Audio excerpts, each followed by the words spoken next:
मुस्कान जी। राधे राधे महाराज।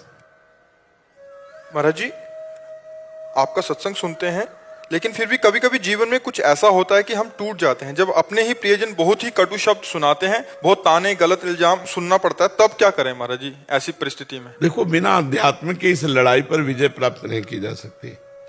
और अध्यात्म का मूल है भगवत चिंतन। अगर हम संसार का चिंतन करते हैं, भेद बुद्धि का चिंतन करते हैं, भगवान का चिंतन नहीं करते, तो ये सामर्थ्य आने वाली नहीं है।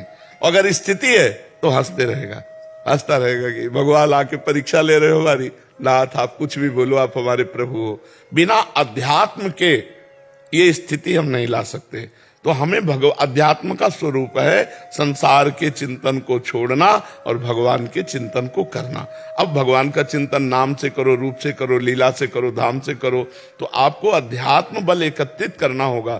तभी आप अपमान से, निंदा से, तिरस्कार से, छल कपट से, दूसरे के द्वारा दिए गए दुख से आप उबर सकते हैं। नहीं तो पूरा संसार इसी में पिस रहा है। अध्यात्म बल क्या है महाराज? बताया ना, संसार का चिंतन छोड़ना और भगवत चिंतन करना। वो इसलिए हमने नाम शब्द नहीं कहा कि भगवत चिंतन में जो तुम्हें रुचे, भगवान की लीला कथा सुनना, भगवान का नाम कीर्तन करना, भगवान के रूप का ध्यान करना, भगवान की पूजा करना, भगवान के भक्तों की पूजा, ये सब अध्यात्म के अंतर्गत आता है। बिना अध्यात्म बल के हम इन द्वंद्वों पर विजय प्राप्त नहीं कर सकते। इसीलिए युद्ध करने के पहले अर्जुन को अध्यात्म ज्ञान दिया भगवान ने।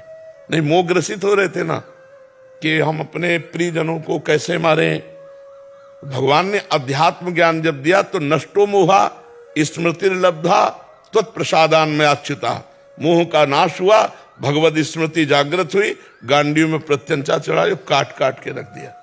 मोह का नाश हो गया ना, कि जो मोह था कि मेरे परिवार के मेरे ऐसे, तो अपने सहने की सामर्थ्य ब्रह्म बोध में है, आत्मज्ञान में है, भगवत दर्शन में है। अगर वो नहीं होगा तो फिर नहीं हो सकता। थोड़ी देर बुद्धि लड़ाएंगे, इसके बाद हम हार जाएंगे।